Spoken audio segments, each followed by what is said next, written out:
Bismillahirrahmanirrahim. Kami bangsa Kompleks Mahkota Permai mengucapkan selamat Hari Raya Idul Fitri. Mohon maaf lahir dan batin.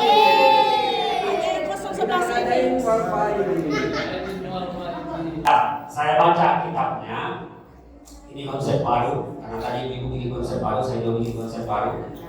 Saya baca kitabnya, saya baca hadisnya, kemudian setelah itu jika ada yang ingin bertanya silakan, mau di luar tema silakan, mau bertanya apapun silakan. Insya Allah selama bisa dijawab kita jawab, tidak bisa dijawab, insya Allah saya akan carikan jawabannya, akan saya jawab berikut. Ya. Apa yang kita baca? Yang kita baca sebenarnya ini bacaan yang pertama kali 3 tahun lalu saya ingat, pertama kali saya melakukan mengaji budak itu. Ya. Jadi kitab hadis Arba'in Nawawi. Nah, kitab hadis Arba'in Nawawi ini adalah kumpulan hadis berjumlah 42 hadis yang semua hadisnya itu merupakan hadis inti. Hari ini salah satunya saya mau sampaikan lagi. Apa dia? Nah, dengar baik-baik. Jadi ada hadis dari Abi Abdillah Nu'man bin Bashir radhiyallahu anhu qala. Jadi ada sahabat bernama Nu'man bin Bashir. Dia berkata, apa katanya? Sami'tu Rasulullah sallallahu alaihi wasallam. Saya pernah mendengar Nabi bersabda. Apa sabdanya? Dengar baik-baik. Innal halala bayyinun wa innal harama bayyinun wa bainahuma umurun mushtabihat. Kalau diterjemahkan bahasa Buddhisnya, sesungguhnya yang halal itu sudah jelas, dan sesungguhnya yang haram itu sudah jelas. Minum khamar haram atau halal? Haram. Ya. Makan sapi haram atau halal? Halal. Jadi agama kita itu sudah atur sedemikian rupa, ada yang haram, ada yang halal. Ternyata ada satu lagi. Apa dia? Satu lagi namanya wa bainahuma umurun mushtabihat. Dan di antara yang halal sama yang haram, di antaranya itu ada yang samar-samar. Tidak ditahu ini haram atau ini halal. Saya ulang ya. Jadi agama kita ini sudah sangat jelas mengatur ada yang haram, ada yang halal.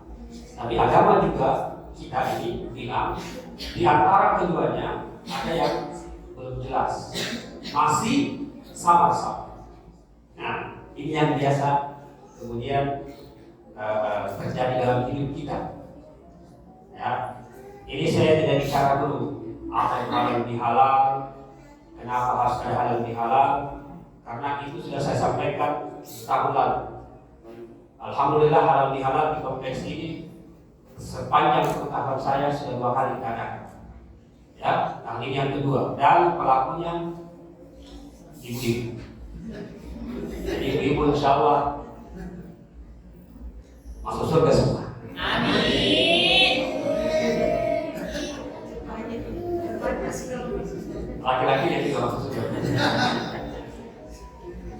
Nah, jadi tahun lalu saya ingat ada Pak Camat juga. Tahun lalu saya ingat. Saya sudah jelaskan kenapa ada halal bihalal. Jadi kalau sejarahnya di zamannya Presiden Soekarno, pusing dia melihat para petinggi politik saling baku bomet. Kemudian dipanggil salah satu ulama namanya Wahab Asbullah, ditanya apa kira-kira yang harus kita lakukan. Apa kata Wahab Asbullah? gampang. Adakan silaturahim. Apa kata Soekarno? Kalau silaturahim terlalu biasa, apa kira-kira namanya? Nah, maka lahirlah nama halal bihalal. Nah, itu secara ya.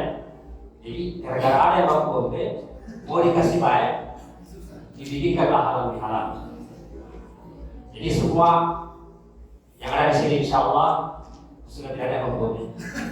Ya, tahun lalu sudah selesai. Kalau belum selesai, urusannya dia dengan Allah SWT. Nah, saya rasa itu selesai itu. Sekarang saya mau bahas yang betul-betul menyangkut di hidup kita setiap hari. Karena kita berhubungan dengan ini. Biasanya kita kira itu halal, padahal itu haram. Atau sebaliknya, kita kira itu haram, padahal itu halal. Contoh, puasa Syawal haram atau halal? Halal. Pahalanya 1 tahun puasa. Tapi sekarang kalau ada acara seperti ini, acara makan besar, lalu kemudian kita puasa, halal atau haram? Itu namanya umurul musytabihat, perkara yang kemudian menjadi salah. Nah, itu kalau tidak bisa dicermati, kita kira ini halal, ternyata haram. Maka dia kemarin dia mau puasa Syawal. Saya bilang, Bapak kalau puasa, kalau di halal lagi, iya. Akhirnya tidak puasa sekarang. Kalau mau dilihat, dosa Pak Ustaz, dilarang berpuasa orang. Tapi ada hal yang lebih urgent, apa itu? Kita berkumpul ini kita dinaungi para malaikat, jatuh rahmat kepada kita, insya Allah yang ada di sini yang dosa.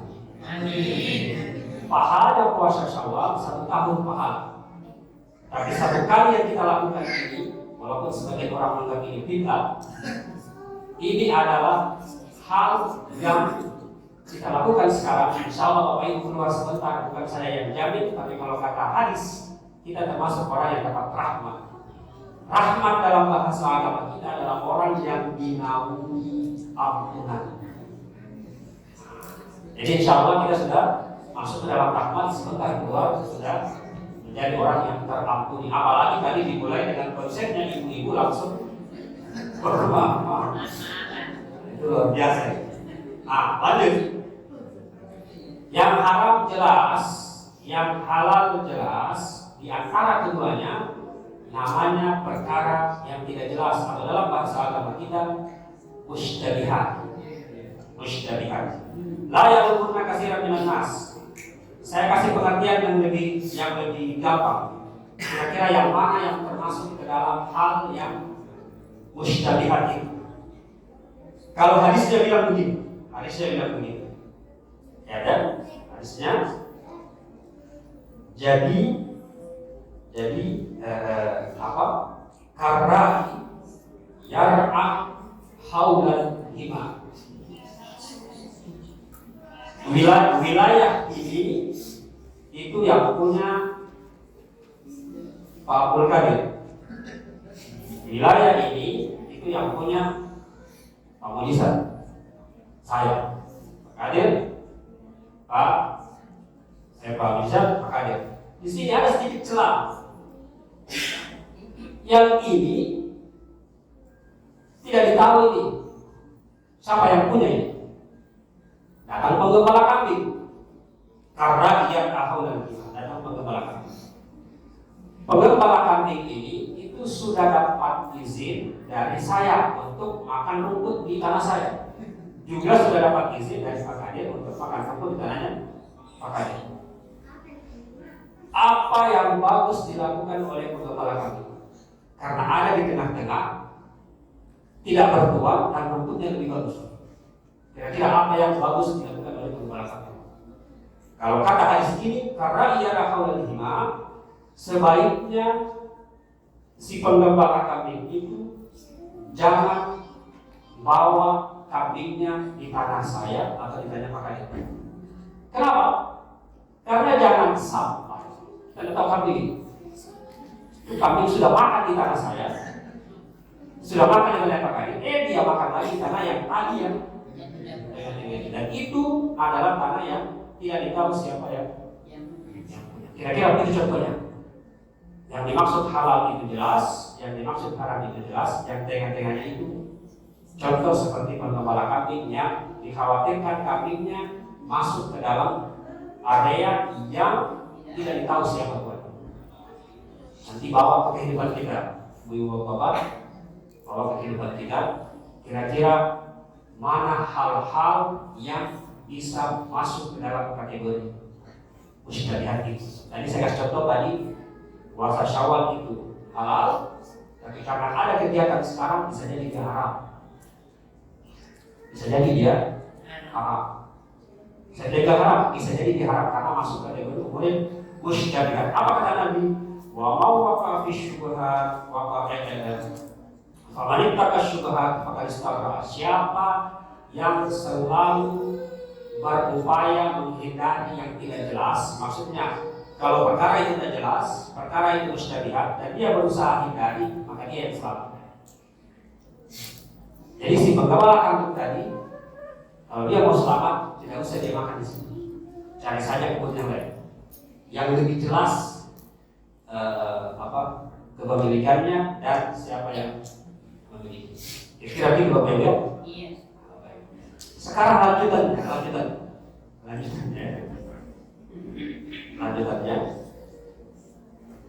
Lanjutannya saya bilang begini. Ala wa innal jasada mudghah. Iza salahat jasad kullu wa iza fasada jasad kullu. Di dalam hati manusia, di dalam tubuh manusia ada segumpal daging. Ya. Daging itu kalau bagus itu daging semuanya bagus. Tapi itu daging kalau busuk, itu daging kalau jelek semuanya jelek. Apa yang dimaksud dengan daging itu? Ini sudah kita bahas Ramadan baru-baru ini. 1 bulan kita dulu yang kita bahas itu adalah al-qalb, hati. Kalau hatinya itu orang bagus, maka pasti semua aspek kehidupannya bagus. Tapi kalau hatinya itu tidak bagus, pasti sempit, pasti tidak bagus. Pertanyaan, ini hadis kayak tidak nyambung. Pertama bahas haram halal, kedua dikasih contoh dari kambing itu, yang ketiga langsung bahas hak. Jadi inti dari hadis ini ingin mengajarkan kepada kita bahwa hati yang bagus itu tergantung dari apa yang masuk ke dalamnya. Dan kita tahu yang masuk ke dalam itu yang mana yang halal, yang mana yang haram. Kita bisa lihat kondisi kita sekarang atau dimanapun itu, karena kaitannya dengan hati. Ya tadi, kalau bagus hatinya, maka seluruh jasadnya bagus. Kalau jelek hatinya, seluruh jasadnya jelek. Ya, kalau ada orang yang mungkin ibadahnya bagus, tahajudnya tidak putus, puasanya mungkin 32 hari. Saking bagusnya, duhanya bagus, zikirnya bagus, ya. Tapi ternyata ada hal yang sisi lain yang itu cuma casing saja, ya, cuma casing saja. Bisa jadi yang kelihatan di luar itu bagus, tapi di dalam itu sebenarnya mudorahnya itu tidak bagus. Kalau ada yang seperti itu, yang harus kita perhatikan, ini utamanya bagi saya sendiri, yang harus diperhatikan adalah apa yang masuk melalui mulut saya sampai ke dalam tubuh saya. Kalau itu makanan sudah masuk, lewati kerongkongan sampai di usus saya, diolah usus saya, kemudian usus itu dilemparkan ke aliran darah kemudian membentuk daging, masuk ke pikiran, jadilah tubuh kita sekarang. Kalau yang masuk itu halal, yang masuk itu bagus, pasti semuanya bagus. Kita berhubungan sama orang bagus, kita tidak akan mudah berselisih paham dengan orang. Kalau berselisih paham akan mudah dengan sangat gampang kembali bagus. Tapi kalau kita sudah berselisih dan jauh sekali sampai susah sekali, bisa jadi ada yang rusak di dalam. Kalau ada yang rusak, coba dicek apa yang masuk. Mungkin yang Arab tidak, tapi mungkin yang mustabihat. Yang mustabihat ini yang kita tidak tahu lagi. Kita anggap itu halal, ternyata itu haram. Kita anggap itu haram, ternyata itu halal. Lagi-lagi ini peringatan utamanya buat saya pribadi. Jangan dibilang bahwa Ustaz tidak begitu. Ustaz biasa lebih marah. Biasanya Ustaz lebih marah. Ya, mudah-mudahan saya berdoa kepada Allah, mohon ampun, dan kita semua di sini seperti yang dikatakan hadis tadi, kita termasuk orang yang dalam naungan rahmatullah. Yang rahmat itu kita menjadi orang yang terampuni hidup kita, berkah hidup kita, dan selama kita menjalankan sisa waktu kita termasuk ke dalam orang yang selamat. Ya, saya ulang, innal halala bayyin wa innal harama bayyin. Yang halal jelas, jangan minum haram, jelas. Jangan pakai narkoba, jelas.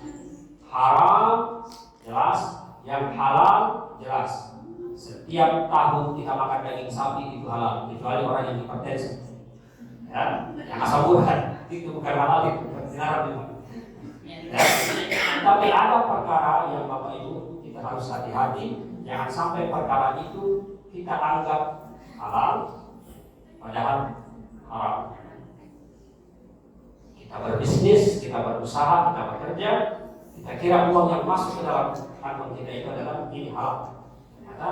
Itu adalah sumber dari nanti yang akan merusak hati kita. Kalau rusak hati, pasti sudah susah itu. Bukan susah bagaimana, hati sempit. Sempit itu. Orang yang paling merugi adalah orang yang hidup di muka bumi ini, panjang umurnya, tapi sempit hidupnya. Maksudnya tidak ada bagusnya sama orang. Ini peringatan buat kita. Itu saja. Karena tahun lalu halal bihalalnya sudah dijelaskan. Tahun ini praktek halal bihalalnya sudah dimulai tadi. Jadi sekarang hadisnya yang saya baca ini sebagai peringatan. Kalau tahun depan umur panjang kita masih ada acara seperti ini, akan ada hadis lain yang insya Allah akan kami sampaikan. Poinnya hari ini, hadis yang saya sampaikan ini adalah salah satu hadis yang menjadi dasar agama kita. Dasar agama kita ada 3, ada akidahnya, ada aturan mainnya, dan ada akhlaknya. Yang sekarang saya bahas ini aturan main. Aturan main itu terkait dengan apa yang akan kita makan. Halalkah itu, haramkah itu. Kalau orang-orang dulu, terutama yang bakar ya, itu kalau sudah pagi datang siapa anaknya, Aisyah, istrinya Nabi, datang Aisyah, dia bawakan minyak zaitun, dia bawakan sepotong apa namanya, daging tipis, daging unta tipis, ya, kemudian ada gandum-gandum. Kalau datang Aisyah bawa itu, Abu Bakar bilang apa? Ini ambil dari mana? Ini ambil dari mana? Apakah tidak ada yang merasa terzalimi dengan kamu ambil? Tapi Bapak Ibu, kita tidak akan begitu sampai kayak Abu Bakar ya. Kita mau kerja semua. Jangan sampai ini dari mana? Tidak seperti itu ya. Tapi paling tidak hadis ini menjadi peringatan bagi kita bahwa akan sangat baik sekali kita dalam kehidupan kita untuk menjaga diri semoga terhindar dari yang perkara-perkara musytabihat. Demikian konsep dari Pak Ustadz. Karena ini sudah bikin konsep. Selanjutnya kalau ada pertanyaan saya persilakan, apapun yang mau ditanya kecuali pertanyaan masalah umroh. Silakan kalau ada yang mau bertanya, kalau tidak kita tutup dengan doa, lalu kita lanjut makan-makan.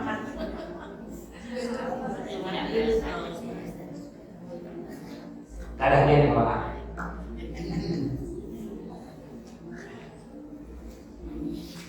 Ada yang bertanya? Ya, ini bertanya supaya akhir, jangan hanya Pak Ustadz yang bicara, jangan hanya Pak Lurah yang bicara, tapi ibu-ibu semuanya harus bicara. Bismillahirrahmanirrahim. Terima kasih Pak Ustadz. Pertanyaan saya singkat saja, karena sesuai dengan tema pada hari ini yaitu halal bihalal. Jadi pertanyaan ini, apakah semua negara Islam selain Indonesia mengadakan halal bihalal? Terima kasih. Apakah semua negara Islam mengadakan halal bihalal atau cuma Indonesia? Yang mengadakan halal bihalal cuma Indonesia. Seluruh negara Islam juga melakukan hal yang sama, tapi konsep berbeda. Karena konsepnya adalah silaturahmi, silaturahim, mempererat tali silaturahmi. Yang pertama kali melaksanakan halal bihalal, kalau tidak percaya siapa? Nabi kita Muhammad. Wih, Pak Ustadz, karakter apa buktinya? Buktinya Nabi dari Makkah, ya, 13 tahun di Makkah dijengkel sama orang.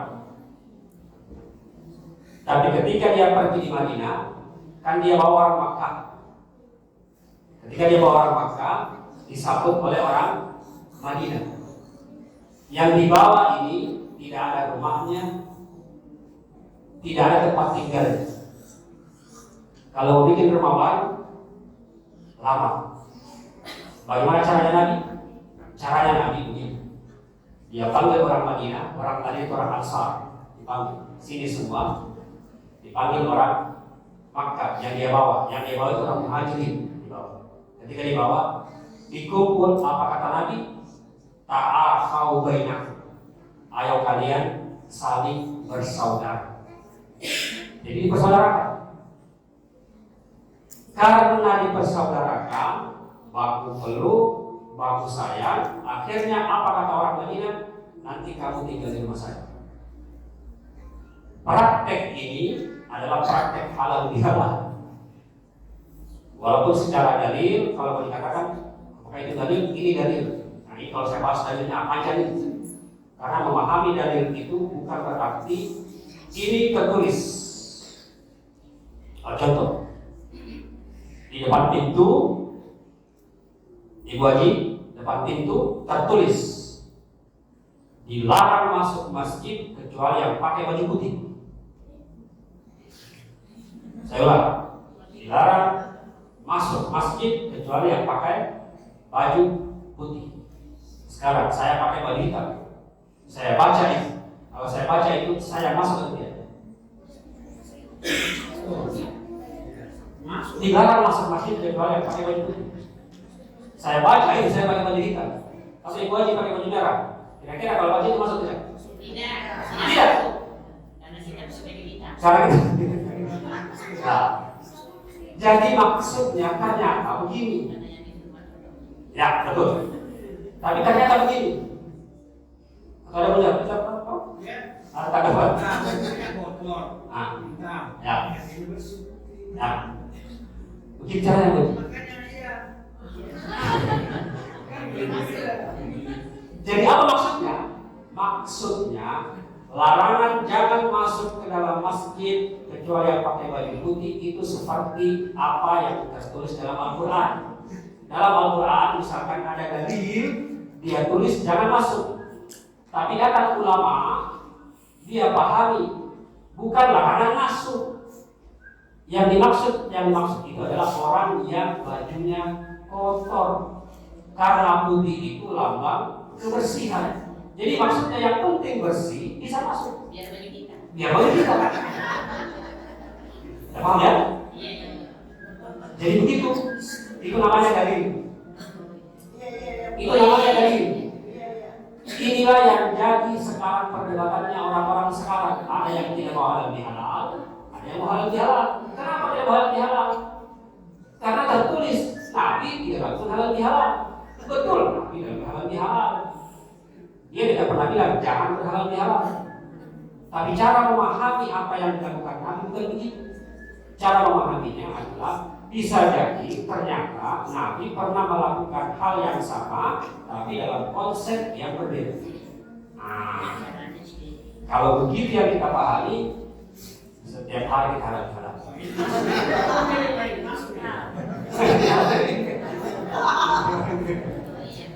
Setiap hari kita harus halal. Jadi maksudnya kalau itu kita pahami tadi, kalau kita pahami jangan masuk masjid kecuali pakai baju putih, maka sempit tidak punya kehidupan. Jadi yang baju putih tadi masuk.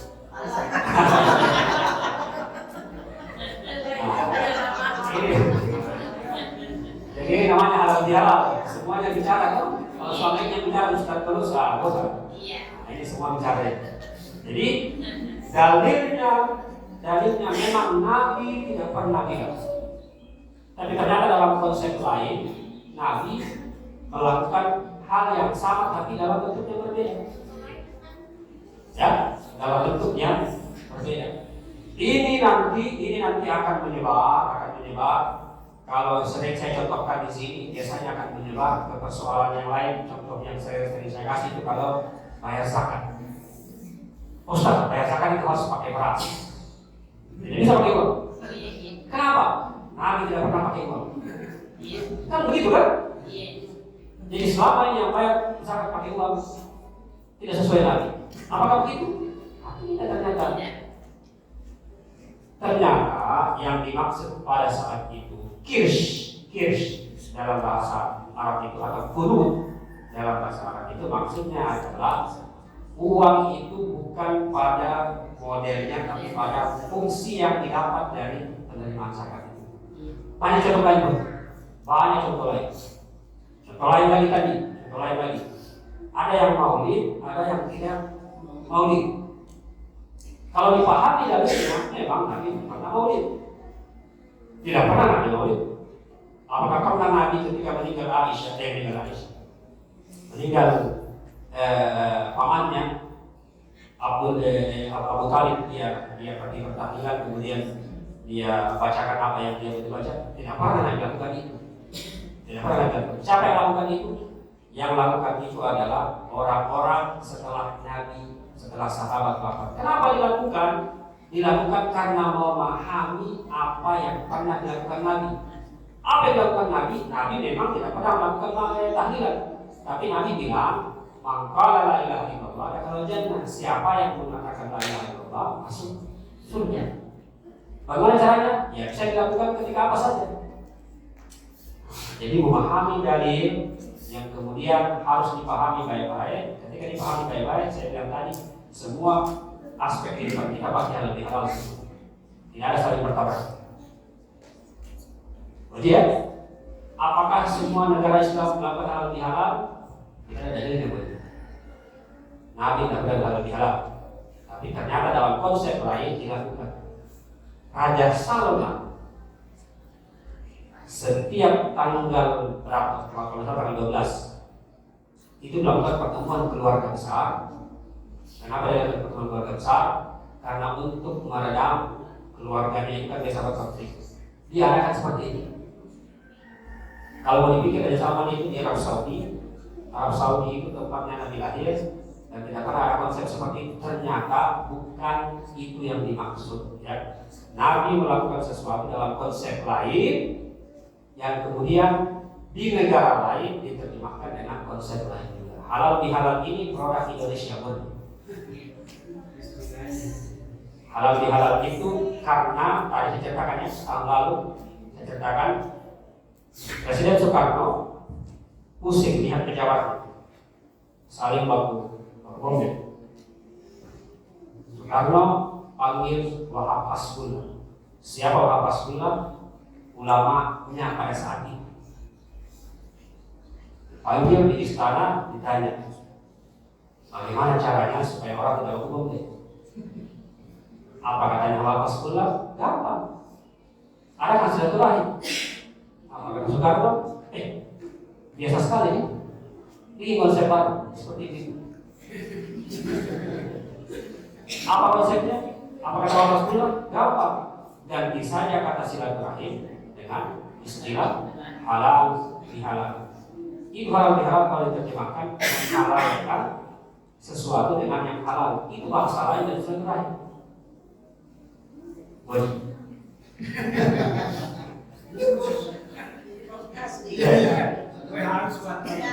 Sekarang kan pas suasana sawah. Bapak Ibu ada yang berpuasa sawah. Sementara sedianya ada makanan. Dia makan. Kalau kita larang. Itu tadi yang saya bilang umur mustabihat ya. Umur mustabihat. Jadi agenda yang kita lakukan hari ini itu agenda yang sudah jauh-jauh hari kita dengan sama-sama. Saya kira di dalam masjid ini tidak ada yang tahu, tidak tahu kalau ini hal-hal. Sudah diumumkan di grup malam. Sudah saling bicara dengan hal-hal ya. Sudah tahu semua. Kemudian ada yang berdalih, saya kan mau puasa Syawal. Apa yang dilakukan itu halal. Apa yang dilakukan ini halal juga. Tapi tadi yang saya baca, bainahuma umurun mustabihat. Jangan sampai apa yang kita anggap ini halal ternyata ini haram. Apa yang kita anggap ini haram ternyata ini halal. Kalau saya berpendapat begini, puasa Syawal ya itu berakhir tanggal 26 Juni. Masih ada sekitar 2 minggu baik. Belum kita sampai nih, tapi masih ada kurang lebih 10 hari. Jadi masih bisa di hari Senin atau besok atau lusa. Ya. Dengan alasan itu berarti kita sedang bahasanya itu membuat apa yang kita anggap halal itu menjadi mustabihat, menjadi sama-sama. Katanya hadis tadi, famanit takal, siapa yang meninggalkan hal yang mustabihat itu orang yang selamat daripada mempertahankan diri dalam syubhat itu. Bisa jadi dia orang yang terjatuh. Jadi kalau ditanya apa hukumnya secara syariat wajib halal. Tapi bisa jadi itu menjadi perkara yang mustabihat. Nah, kita begini. Pada intinya setelah kita keluar dari sini wajib semuanya sudah terampuni.